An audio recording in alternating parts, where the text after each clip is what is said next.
Vamos então conversar com o Dr. Kleber Ferreira. O mês de setembro é marcado no Brasil pela conscientização sobre a prevenção ao suicídio. Prevenção do suicídio que passa obrigatoriamente por atenção à saúde mental, já que quase 100% dos casos de suicídio estão relacionados com algum transtorno ou problema de saúde mental, né? Bom, para começar, com relação à campanha do ano passado, o que a gente pode dizer que mudou para a campanha desse ano? Qual que é o mote da campanha desse ano? E qual que é o discurso que está sendo espalhado aí pelo Brasil com essa iniciativa tão importante, né, de discutir o assunto suicídio e falar com as pessoas diretamente sobre saúde mental? Primeiramente, meu bom dia a você, jornalista Roberta Canetti. Quero sim também agradecer ao grande comunicador, né, ao grande comentarista do Grupo T de Comunicações, Marcelo Almeida, e também dar um bom dia especial a todas as pessoas que estão nos ouvindo ou nos assistindo pelo YouTube, né, onde quer que se encontrem, né? Meu muito obrigado a vocês. Por mais uma vez nós podemos conversar sobre esse assunto tão importante que é suicídio. Roberto, eu começo dando um simples exemplo, Marcelo. Se nós pensarmos que os estudos mostram que no Brasil nós temos 37 suicídios por dia, as pessoas podem achar que é pouco.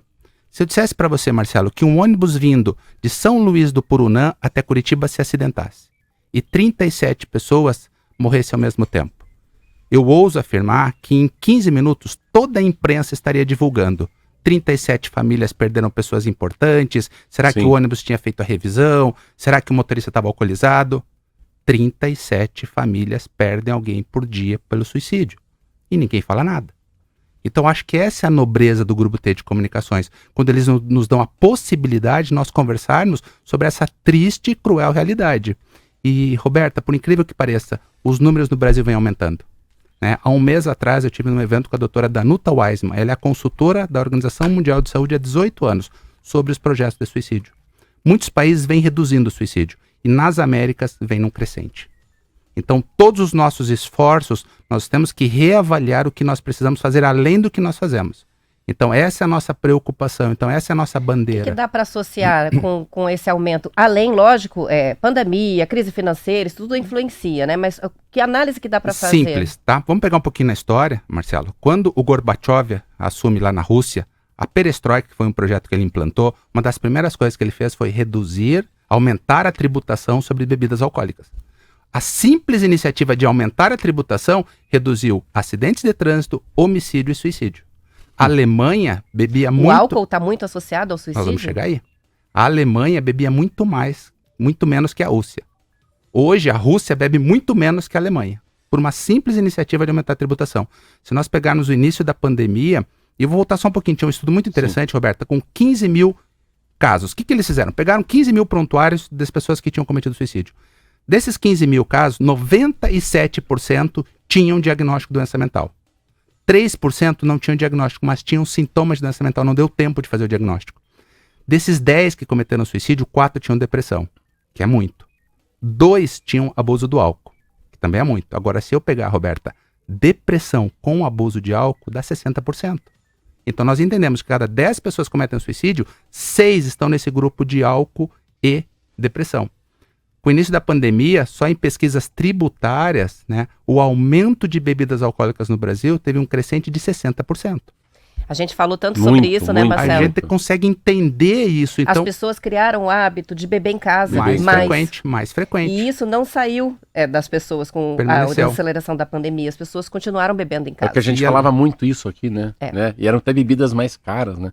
Tinha 2 cervejas, tomava uma cerveja até melhor em casa, porque bebia mais. Porque deixava de gastar no bar, então comprava cerveja melhor para levar para casa. E assim, o volume foi aumentando muito do consumo de álcool em casa. E aí soma-se a isso, abandono de tratamentos inadequados, falta de políticas públicas direcionadas à prevenção de saúde mental. Um exemplo simples, nós somos hoje no Brasil, Marcelo, 12 mil psiquiatras titulados, certo? Para um país de 215 milhões de habitantes. Nós não temos psiquiatra para todo mundo.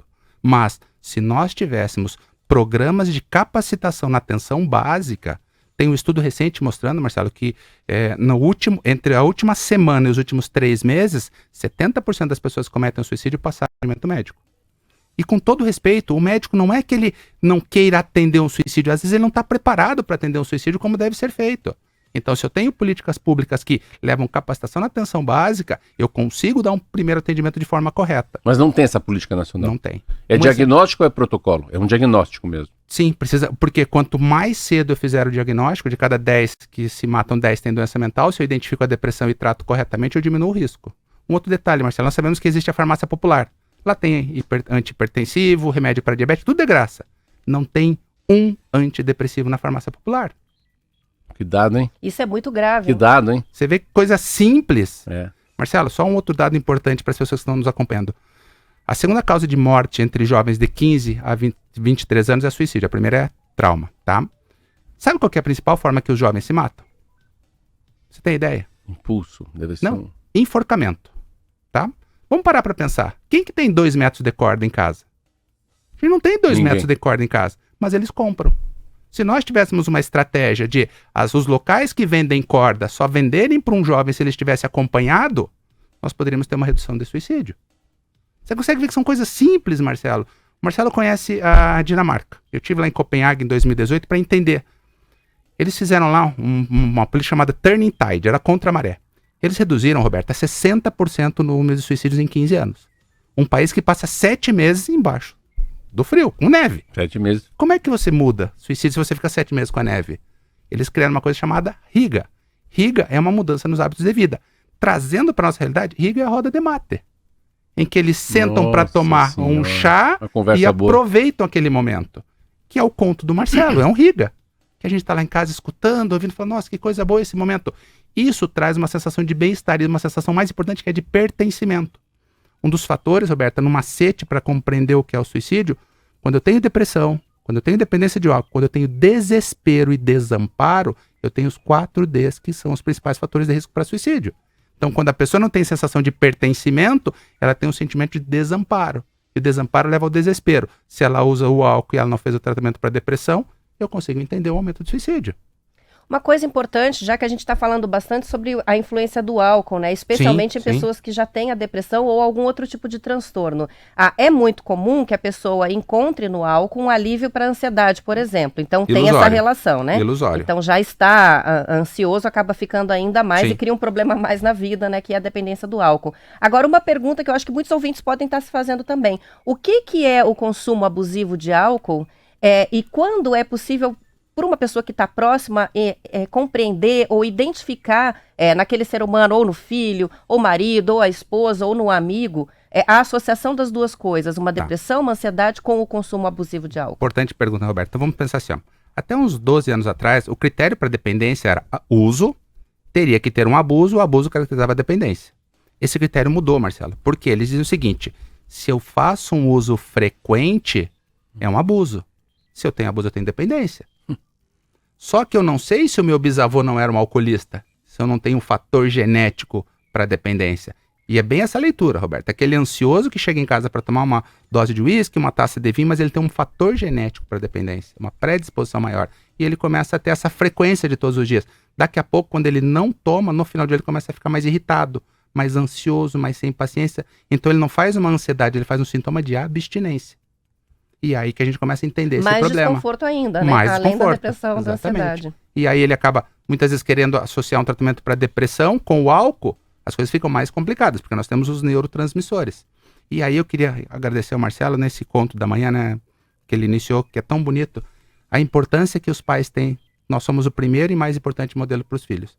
Melanie Klein, Marcelo, tem uma leitura que é muito bonita, que ela diz assim, Roberta, a criança vê o pai através dos olhos da mãe. Olha a nobreza disso. Que lindo isso, hein?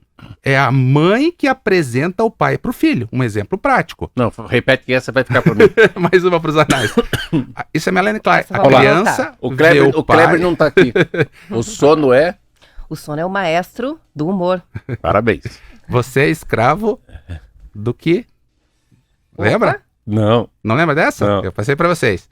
Você é dono do que cala, mas é escravo do que fala. Depois que você falou... Me anote rápido, vocês vão perder isso agora ao vivo. Agora eu quero a outra que foi a... Você é dono do que? Você é dono do que cala. Você é dono do que cala. Se você guardou pra você, é teu. É teu. A partir do momento que você falou, você é escravo do que você fala. Vai ter que responder para aquilo eternamente. Você vai escrever essa aí já? Já escrevi, agora outra. Por isso que a palavra falada e a flecha atirada não volta. É isso que eu falo. Palavra é igual flecha, depois que vai, não volta. E aí, essas frases que definem coisas muito profundas. Como ele é muito mais inteligente, pra mim, o que eu tenho o meu máximo, né? O meu é povão, né? que é os olhos é a janela da alma. Mas aonde ele foi agora? Agora eu quero da mãe. Tá. A criança vê o pai através dos olhos da mãe. Isso é bem simples de compreender. Quando o pai é um trabalhador, tá? Que é um caminhoneiro, que passa a semana trabalhando, e a mãe amamentando o filho diz assim, meu filho, o teu pai é um trabalhador, ele cuida de nós, ele nos quer bem, só que ele não está aqui agora, mas no sábado ele vai estar com a gente. O que a criança embute? Um pai bom. Da mesma forma, se a mãe diz assim, meu filho, o teu pai, aquele jaguar, tá o dia todo no bar, não fica aqui com a gente, não gosta de nós. O que ela vai embutir? Um pai ruim. Então, por isso dessa nobreza, Marcelo, da importância que os pais têm na formação em todos os aspectos do filho, né? Os nossos filhos são o nosso DNA caminhando, Marcelo. Então, tudo que nós fazemos, e por isso que muitas vezes eu observo hoje a dificuldade nas escolas, em que os pais permitem que os filhos subam no sofá. E aí a escola não quer que suba na carteira. Agora, se os pais dizem assim, ó, não pode subir no sofá, a criança entende que não pode subir na carteira na escola. E são esses limites que não estão existindo, Marcelo. Então, a pandemia trouxe a falta da rotina, trouxe os limites. E que fique claro aos ouvintes do Grupo T. Limite não é bater, Marcelo, longe disso. Bater é uma agressão. Mas limite é pode, pode. Não pode, não pode. Não é assim, não pode esperar tua mãe chegar, não pode, eu vou falar com teu pai. Um exemplo prático. Ah, a criança quer ir na chuva. Não pode, não tem que justificar para ela. Não pode porque você vai ficar gripado, porque você pode ficar doente. Não precisa, não pode, não pode. Então a criança entende.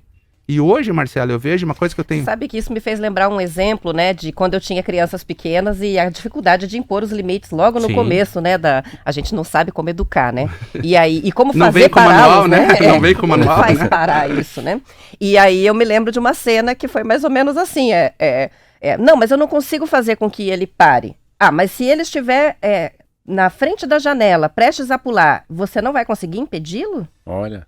Claro que vai. Sim. Então, assim, o que não pode, tem que dar um jeito de impedir, ainda que você tenha que pegar pelos bracinhos, tirar e colocar sentado no sofá. Isso é não, limite. Você não vai pular da janela, eu não vou deixar isso acontecer. Então, é interessante isso. Né? Um exemplo prático hoje, né? Era para nós falarmos de suicídio, mas a gente vai falando de outras coisas que é muito agradável. Um exemplo prático. Hoje, os jovens estão tendo dificuldade nas escolas, tá? Por quê? Porque eles não têm rotina de sono, Marcelo. E o sono é o maestro do humor. Agora, o que justifica para um jovem, depois das 10h30 da noite, no ambiente que nós trazemos como o mais seguro da sua vida, tá? Que é o ambiente familiar, ele necessitar ficar com o celular ou com o computador no quarto? É isso que atrapalha o sono dele. E aí ele fica no computador, e aí tem um dado interessante, né, Marcelo? Se o teu filho chegasse hoje com 14 anos, né, Roberto, e dissesse assim, às 10 horas da noite, mãe, eu vou sair para dar uma volta. Habitualmente, qual que seria a tua resposta? Não. Lógico que não. Tá, dá licença. Olha o erro, olha o erro. Às 10 horas da noite você fala, não, você não pode sair que é perigoso. Aí ele vai entrar neste bairro aqui, chamado celular, Marcelo. Este bairro, eu não sei com quem ele tá. Eu não sei por onde ele anda e não sei o que ele faz. Esse bairro aqui, muitas vezes, é mais perigoso que o bairro presencial. Então isso é limite. Quando os pais disserem assim, não, o celular vai ficar comigo, o teu computador vai ficar comigo. E amanhã você recebe pela manhã. Isso é limite. E só essa iniciativa traz o quê? Acolhimento, traz pertencimento. Dentro. Traz para casa. Marcelo, tem um estudo mostrando muito interessante que uma refeição em família, Roberta, diminui 30% o risco de depressão. Uma refeição em família. As pessoas podem dizer, não, mas isso não acontece, Kleber. Acontece muito. Meu filho não dorme direito, então ele acorda atrasado, ele já sai de qualquer jeito para ir para a escola. Eu, por conta dos compromissos, não consigo almoçar em casa. Chego de tarde, tô mais corrido, tenho que fazer outras coisas, acabo não conseguindo fazer um lanche no final do dia. Quando eu paro e falo assim, ó, hoje é o almoço, 15 minutos, sem celular, como é que você tá? Como é que tá na escola? O que você tem feito? Ele entende o quê? Pertencimento, acolhimento, cuidado dos pais. Recebendo a atenção, né? Atenção, simples. Então, o que é importante, Roberta, não é a quantidade do tempo, mas é a qualidade do tempo. Se eu ficar 15 minutos com o meu filho, pode ser suficiente para ele embutir o quê? Um pai e uma mãe bom. Isso, Melanie Klein também fala muito do seio bom e seio mau. Os pais não precisam ser perfeitos, Marcelo. Eles têm que ser suficientemente bons. Olha que palavra bonita, suficiente. Lindo. Né? Não tem pai tentar, perfeito. Né? Suficientemente. Exato. Suficientemente bom. Escreve aí, isso é importante, Roberta. A gente tem que ficar. A gente vai terminar daqui uns 5 anos de ter news todo ano entrevistando. A gente vai fazer um livro de nós vamos fazer palestra. Nós vamos fazer palestras com conselhos do Dr. Kleber. Muito bem. Olha só, como a gente está cada ano tendo mais informações, mais atenção à campanha de Setembro Amarelo nos principais jornais do país, Aí sai muita matéria sobre depressão, né? E nas últimas semanas saíram muitas matérias falando sobre de como a depressão já foi um mal que era totalmente ignorado, as pessoas não sabiam que tinham, depois negada, né, como doença, então é frescura, enfim, depois reconhecido o diagnóstico e dada a devida importância à doença, e hoje se fala em vários tipos de depressão. Então, a depressão bipolar, a depressão psicótica, a distimia, que foi uma que saiu bastante matéria nessa última campanha, existem diferentes tipos de depressão? O que isso significa? Eu aprendi uma depressão de um parente meu chamada depressão refratária. Que não adianta a química, parece que não adere, o remédio não adere. A depressão refratária, Marcelo, seria a partir do momento que ele passa por 3 antidepressivos de classes diferentes. Ele não responde, ele entra num grupo de depressão refratária. Mas tem estratégias de tratamento para quase depressões refratárias, tá? Hoje nós temos, assim, o arsenal da psiquiatria hoje é muito seguro, muito seguro. E aí que o que traz muito suicídio no Brasil ainda é estigma e preconceito. É que as pessoas olham a psiquiatria com o olhar de Hollywood. Esse véu da empresa cinematográfica Hollywood traz o louco, o insano, o irresponsável, o agressivo. Quantas pessoas falam, não vou ao psiquiatra, eu não sou louco? Sim, exatamente. E aí, o que a gente aprende, né, Roberta? Se o pulmão adoece, Marcelo, e as pessoas tomam antibiótico na veia, se o coração adoece, eles pegam uma máquina, abrem o coração, tiram um, põem o outro, porque o coração adoeceu. Por que o cérebro não pode adoecer? O cérebro faz parte dessa máquina. O cérebro é o menor órgão e é o que mais consome energia. E por falta de sono, por estresse, por insegurança, por preocupações, por fatores genéticos, os cérebros estão adoecendo. Então, se as pessoas compreenderem que o cérebro adoece e o psiquiatra não é mais médico de louco, porque nós não atendemos mais louco, nós atendemos pessoas em sofrimento, com o cérebro adoecido por inúmeras questões, inúmeras circunstâncias da vida. E tratar um cérebro que adoece, com certeza dá uma qualidade de vida muito melhor. Os pacientes me perguntam, né, Roberta, Kleber, por que você vai me dar remédio? Eu digo, você chegou aqui, você me disse que estava numa insolação, e você me pediu para te tirar da insolação. E eu te falei, eu não consigo te tirar da insolação. Lembra que você me pediu ajuda? Eu falei, te ajudar eu posso.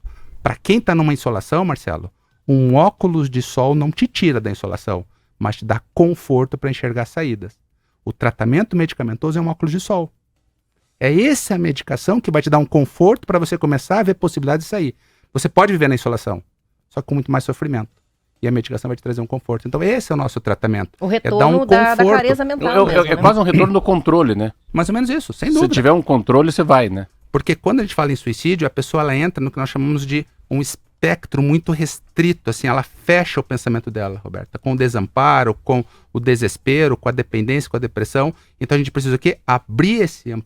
Ampliar esse olhar dela. Porque para quem está nesse momento, e ontem, Roberto, ontem eu estava com um paciente no consultório que ele me disse assim, eu cheguei aqui, né, eu vou me matar. E aí, eu falei assim, só um pouquinho, vamos conversar com a tua família. Trouxe a família, compartilhei com a família da gravidade, né, expliquei que muitas vezes isso é importante, Roberto, as pessoas têm ideia assim, mas internar um paciente, né, por que vai internar ele? Porque internamento é proteção, não é castigo, não é punição. Se eu não tenho uma família que eu consiga ter um controle sobre o risco de suicídio, eu preciso de uma proteção. E os hospitais, as clínicas hoje são muito diferentes daquele olhar que Hollywood trazia, das insanidades que muitas vezes ocorriam. Até por poucos tratamentos, por dificuldades de acesso. Então hoje é muito diferente o tratamento, é extremamente seguro. São 7h55 minutos. A gente vai encerrar a edição estadual, mas vamos continuar o bate-papo depois do intervalo. Então, para quem quiser continuar acompanhando o Dr. Kleber, a gente está com a transmissão lá no YouTube. A gente manda o link aqui pelo WhatsApp. Se for continuar aqui na rádio, sintonizando o noticiário da sua região, depois pode assistir a entrevista completa lá no nosso YouTube. Vamos lá. Tá bom? Para quem fica, bom fim de semana. Aos demais, a gente já volta. Tchau, tchau. Até segunda.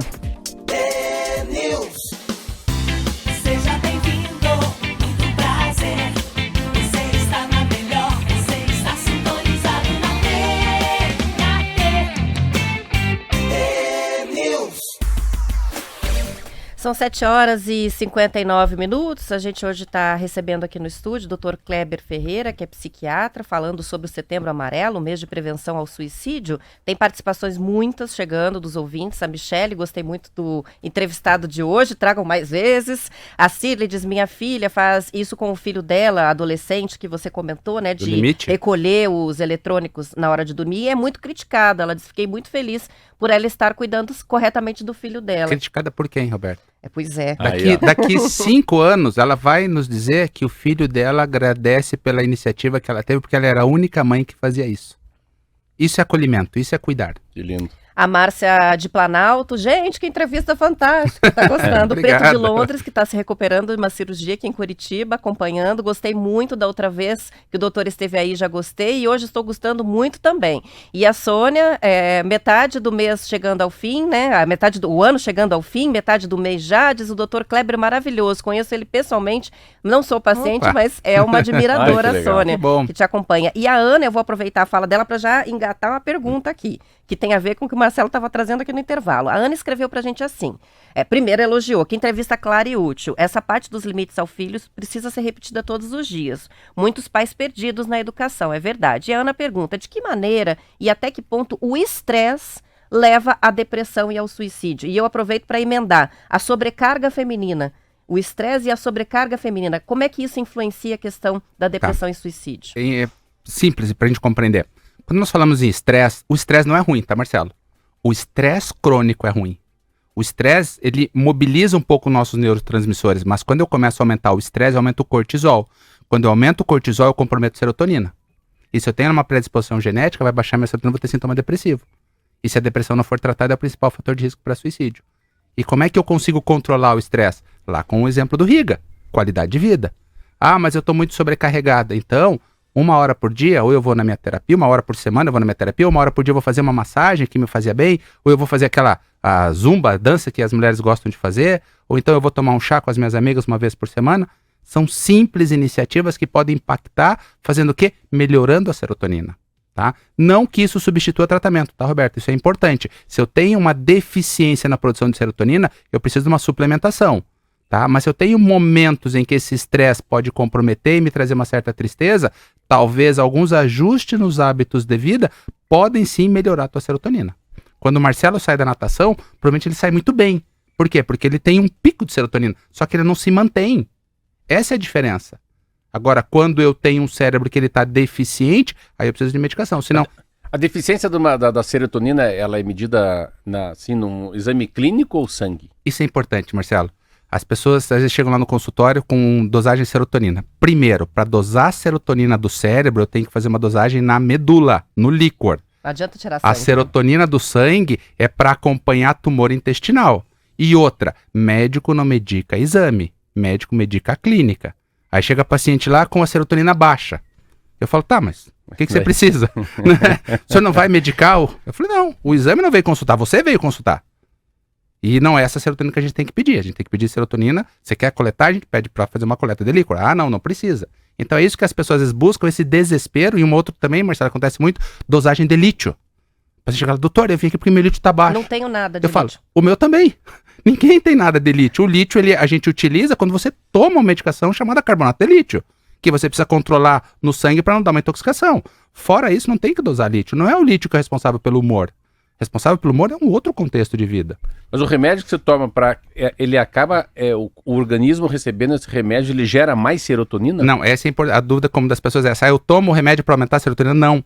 Eu tomo o remédio para evitar a destruição da serotonina. Eu tenho uma baixa de serotonina, está destruindo muito. Eu preciso manter a serotonina no cérebro. Eu uso o remédio para segurar essa serotonina. E o que é dopamina? É um outro neurotransmissor. Nós falamos habitualmente de 3. Serotonina, dopamina e noradrenalina. A dopamina está mais relacionada aos impulsos.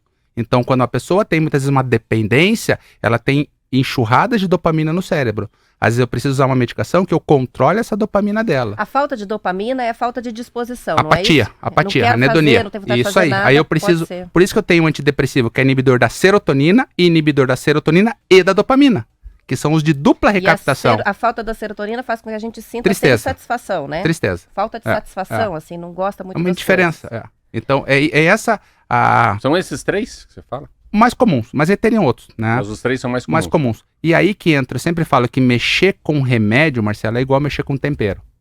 Tá? Hoje, dentro da Associação Paranense de Psiquiatria, eu coordeno as ligas de psiquiatria dos cursos de medicina, que é o quê? É ajudar os jovens a aprenderem a mexer com esses temperos. Eu digo para eles, se vocês aprenderem a mexer com sal e pimenta, vocês vão fazer maravilhas na cozinha. Não queiram fazer molho madeira sem saber usar sal. Que daí chega o paciente no consultório, Roberto, tomando 3 antidepressivos. Eu tiro os 3 e falo, não, vamos começar com um só.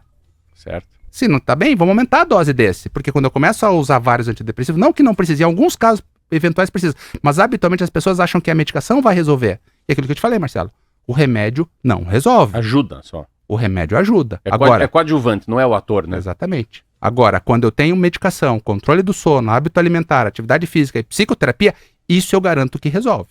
Essa é a diferença. As pessoas acharem assim, eu tomo um antidepressivo e muda a minha vida.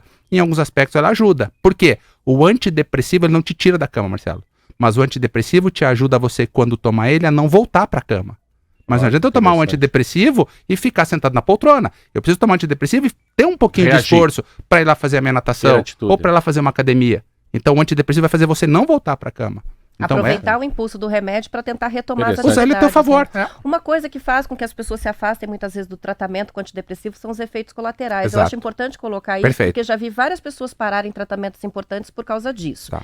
Eu sei que é possível mudar e que cada pessoa tem uma reação diferente ao medicamento. Um pode ser bom para o outro e para uma terceira pessoa isso causar aí. efeitos colaterais horríveis, né?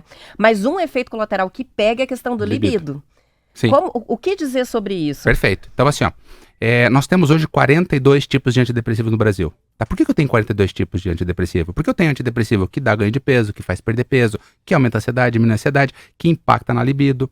No mecanismo de ação dos antidepressivos... E para quem não está entendendo o que a gente está falando, impulso sexual, desejo sexual, diminui. As pessoas ficam sem, muitas vezes. E assim, quando a gente fala em libido, a gente tem que perguntar para o paciente, porque assim, Roberto, eu tenho um antidepressivo que ele não diminui a libido, mas ele retarda a ejaculação. Para quem é ansioso, Marcelo, é um santo remédio.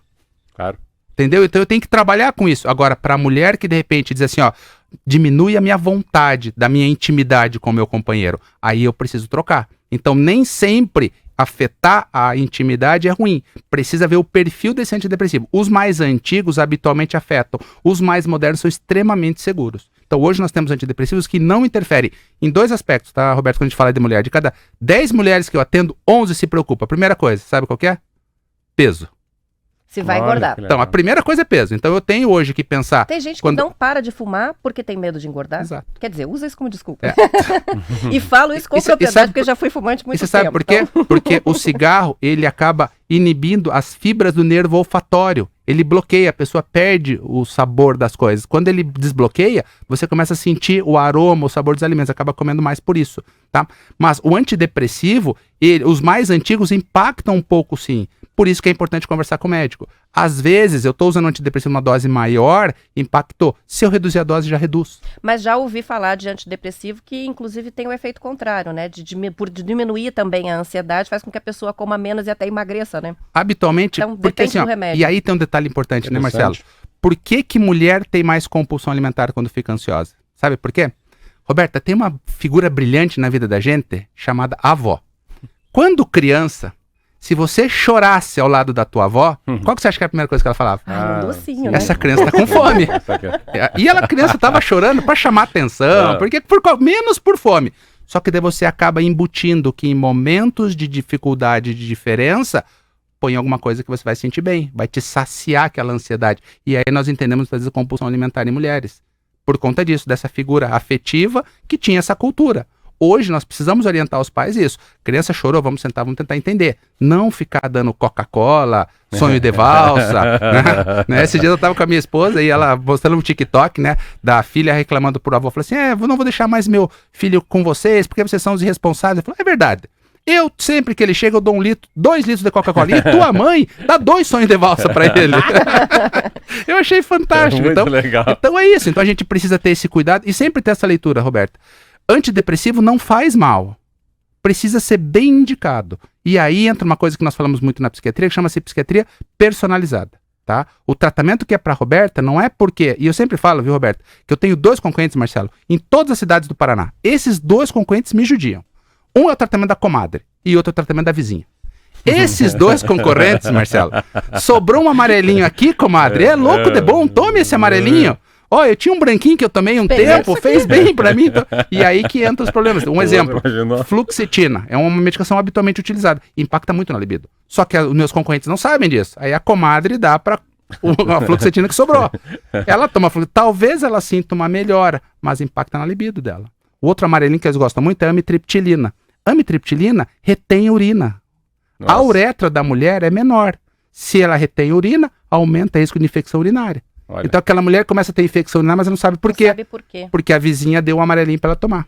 Então você consegue ver o quanto às vezes uma simples medicação pode atrapalhar a vida. Psiquiátrico a gente não empresta. Ele é exatamente isso. Antigripal, ok. Essa eu vou levar da Roberta, ó. Remédio pra você não se empresta. Vou levar essa da Roberta. É igual escova de dente, né? Não usa do outro, né? Não se empresta. Exatamente. Mas outra coisa que é interessante também, que eu fico pensando, é a consequência de uma família que perde alguém que se suicidou.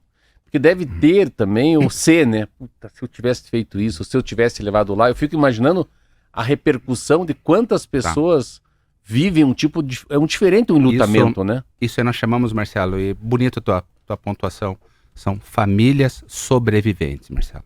Eles mudam o contexto de vida. É uma família sobrevivente. E eu faço muita palestra. Lindo, é isso mesmo? Famílias sobreviventes. Né? E eu faço muita palestra, né, Marcelo? E eu sempre trago a definição que suicídio, Marcelo, é a consequência final de um processo. Para que essas famílias compreendam.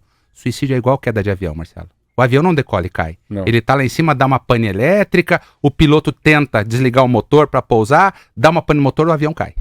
Suicídio é isso. Então a gente precisa, por isso, que a grandiosidade de vocês, abrir esse espaço, porque quando as pessoas precocemente identificam uma mudança de humor, uma mudança de comportamento e levam para o tratamento, o avião não cai. Quando dá aquela pane elétrica, e eu dou sempre um exemplo assim, Marcelo, se a tua pressão é 12/8, se ficar 15/8, você sai correndo e larga tudo e vai no cardiologista. Eu vou. Roberta, se o açúcar do sangue, que a gente sabe que o normal é de 60 a 110, se você medir na farmácia e der 120, você vai largar tudo porque você está com diabetes. Por que quando a tristeza começa a se intensificar, a gente não pode fazer alguma coisa? Aquela falta de vontade que não está mais só naquele momento, mas está mais frequente. É aquela tristeza que vai mudando, Marcelo. Aí é hora de buscar um profissional da saúde mental. Não deixar essas tristezas se transformar num desespero. E esse desespero tem um sentimento de desamparo. E aí o avião cai. É porque os outros se metem com número, né? E esse é com feeling. Sim. É um pouco mais de sentimento. É muito mais na conversa, né? Muito mais na conversa do que no exame físico. Sim, é uma habilidade, né? Uma doença é mais subliminar, Roberto. É mais sutil. É mais, entendeu? É mais fina. É uma como fosse uma virtude da simplicidade. É mais simples ver que o cara tá ficando mal. Mas deve ser difícil para as pessoas acreditarem. Deve cair num troço mecânico. Tá triste só. Aquilo que a Roberta trouxe, disso. É a falta de Deus, já vai passar. Né? Olha, tem um artigo do Dr. Joel Renaud, que foi publicado no blog dele no Estadão, que traz os principais mitos sobre saúde mental, né? Falando sobre, aproveitando aí o mote da campanha do Setembro Amarelo. E eu vou pegar aqui pra gente comentar, porque eu achei muito... Tem uma simplicidade nas falas e é o que muita gente vai dizer, já ouvi isso, né? Então, primeiro, psiquiatra só passa remédio. Não. Então não adianta ir no psiquiatra que lá é para tomar remédio. Psiquiatra dá óculos de sol. Para quem tá em insolação. Se não tá em insolação... Em termos, é isso, né? Você sabia, também. Roberta, que a minha fama lá em Guarapuava, e as pessoas quando você fala, eles vão dizer assim, eu gosto lá do Dr. Kleber, sabe por quê? Porque ele dá pouco remédio. Olha. Eu criei essa fama, mas não é que eu dou pouco remédio, eu dou quando necessário. Só quando necessário. Outra coisa, que os remédios psiquiátricos viciam e deixam as pessoas dopadas. Importante, assim, ó, existe uma linha dentro dos tratamentos, Marcelo, que é o famoso tarja preta, o Rivotril da vida, o diazepam da vida. Estes podem causar dependência, estes podem trazer um efeito residual de uma certa sonolência. Antidepressivo não causa dependência. Antidepressivo eu posso usar por 6 meses, 1 ano, 10 anos, 15 anos, e quando eu precisar dá para parar, com orientação médica. Não causa dependência, não tem risco. Uma coisa importante aí que eu acho que é bom orientar, e essa parada precisa ser monitorada, né? Por quê? No primeiro episódio depressivo, eu preciso usar medicação de 6 a 8 meses. Não dá para ela conversar com meus concorrentes, senão é 30 dias para o remédio. E aí que é o complicado, porque de uma vez só. Porque quando eu estimulo a serotonina e eu estou estabilizando ela, eu interrompo, o risco num quadro depressivo é muito mais grave. Por isso que tira devagarinho? Até a fase de aguda, manutenção e retirada. Porque daí eu preciso observar se o cérebro está dando conta de manter a produção. Quando eu começo a retirar, o paciente diz assim, doutor, estou piorando. Então nós vamos manter um pouquinho mais. Mas que fique claro, nós vamos tentar retirar num outro momento. Porque senão a pessoa busca no antidepressivo uma muleta, um ganho secundário. Eu uso um antidepressivo porque eu preciso. Não, ele é o óculos de sol. Mas agora, você já consegue ver a saída. Vamos tentar ir para a saída. Não ficar parado esperando as coisas acontecerem. Então, esse é o olhar das pessoas compreenderem. Então, antidepressivo, ele é necessário, mas precisa ter um monitoramento por tempo adequado de tratamento. Um outro ponto, só casos graves devem ir para o psiquiatra. Essa a pessoa vai buscar o psiquiatra quando ela já não está mais conseguindo nem fazer as atividades, né? É quando aquela tristeza se intensificou, quando a pressão foi para 13, para 8, não, a pessoa acredita que tem que chegar em 20 a pressão para ir no psiquiatra. Aí com 20 não entra no cardiologista, vai ter que ir para UTI.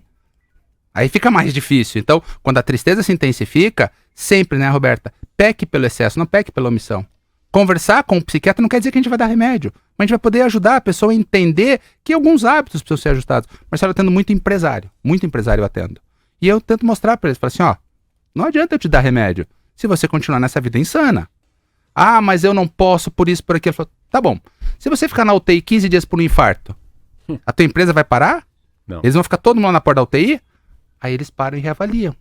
E eles conseguem entender a importância de medidas simples. E o mais importante, Roberto, é o sono. Cada vez mais os estudos têm mostrado a importância do sono. Pessoas que despertam de madrugada e ficam remoendo, gastando energia com situações que irão ocorrer, que na maior parte das vezes não ocorrem, no outro dia tem um cansaço que elas não compreendem. E elas não conseguem produzir. E elas começam a ter o quê? Procrastinação. E aí vem um sentimento devastador que a ansiedade traz, que não é incompetência, é insegurança. A pessoa se acha incompetente. Eu não consigo mais cuidar da minha padaria como eu gostaria. Mas não é que você está incompetente, você está inseguro por conta da tua ansiedade que está caminhando para um quadro de depressão. E aí eu posso usar um antidepressivo, mas que age na ansiedade em dose baixa. Controla a ansiedade, melhora o teu sono, que pode ser com uma suplementação com melatonina, que tem algumas indicações que podem contribuir, muda a vida da pessoa.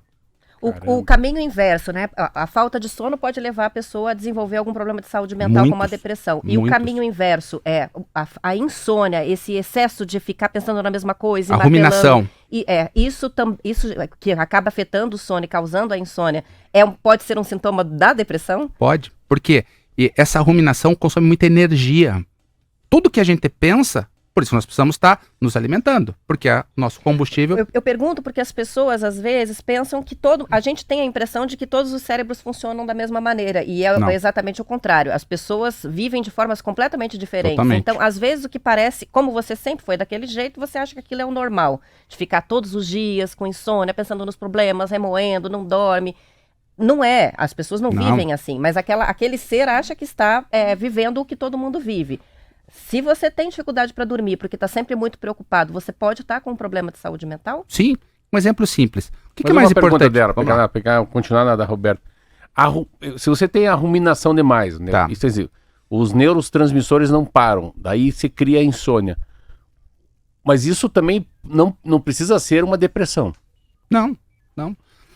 Depende da disfuncionalidade, Marcelo, né? Tem fases na vida em que nós estamos mais tristes. Tristeza não é depressão. Tem fases da vida em que nós perdemos alguém que é muito importante e luto não é depressão. O Freud dizia, o luto é uma perda real. A depressão seria uma perda imaginária. Olha que coisa bonita que o Freud trazia. Lá naquela época eu já falava isso. O luto é uma perda real. Você perdeu alguém, você vai sofrer por isso.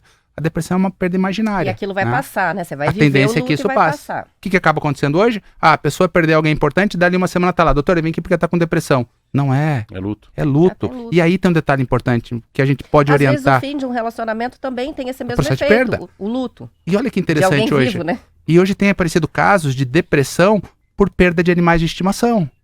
É uma perda. Você perdeu um pet, um cachorro teu de 14, 15 anos que conviveu com você. Então fosse uma parte sua. Uma parte sua. E às vezes as pessoas não entendem muitas vezes. Ah, mas ele tá depressivo porque perdeu o cachorrinho. Mas olha a importância que o cachorrinho teve na vida dele, o quanto acompanhou ele nos momentos de tristeza. Ah, ele ficava com o cachorrinho confortava, o gato acompanhava ele. Então as pessoas também entenderem isso, que perder um pet pode ser um fator para um quadro depressivo. Porque aí vem a genética. Então a gente sempre tem que pensar na genética. Sempre que eu converso com um paciente, eu digo assim, tem história de depressão na família? Ah, doutor, realmente tinha minha tia. E quando se fala em suicídio, mais ainda. Como o alcoolismo e como o suicídio, né? O suicídio é muito importante. Ah, eu tô pensando em me matar. E aí tem um detalhe importante, Marcelo. Tô pensando em me matar. Tudo bem. Isso pode acontecer. Tá pensando em se matar como? Ah, não. Eu queria morrer. Me matar já é diferente. Ah, se eu morresse, resolveria. O risco é menor. E é isso que as pessoas precisam entender. Então, quando a pessoa chega e fala pra você, Marcelo, tô pensando em tirar a própria vida. Como? Ah, não. Como eu não sei, né? Porque vai que não dá certo. Olha que Passa coisa. só o sofrimento. Daí. Por isso que falar sobre suicídio não aumenta suicídio, Marcelo. Isso é o mais importante, que é o resumo da nossa manhã. Falar sobre suicídio traz acolhimento e pertencimento. E é o que o Grupo T de Comunicações tem feito de uma forma muito brilhante, abrindo espaço para nós conversarmos de forma responsável e baseado em evidência científica, não em achismo. Muito obrigado, doutor Kleber Passou Ferreira. rápido. Passou muito O rápido. Marcelo falou pouco hoje, né? Hoje eu vi, não. Vamos hoje chamar o Marcelo de coruja, que não fala Hoje eu nada, vi. mas presta uma atenção, né? Nossa senhora, o que eu vi hoje. Absorveu tudo. Meu Deus, você escreveu aí, né? Escrevi, anotei, tomei notas. São 8h19, a gente vai encerrando a semana aqui no T-News, agradecendo as várias participações e lembrando que essa entrevista, para quem não conseguiu pegar o comecinho ou quer ouvir novamente, fica lá no nosso YouTube T-News no ar. Bom fim de semana, até segunda-feira. Muito obrigado, Muito bom obrigado. final de semana, até segunda-feira.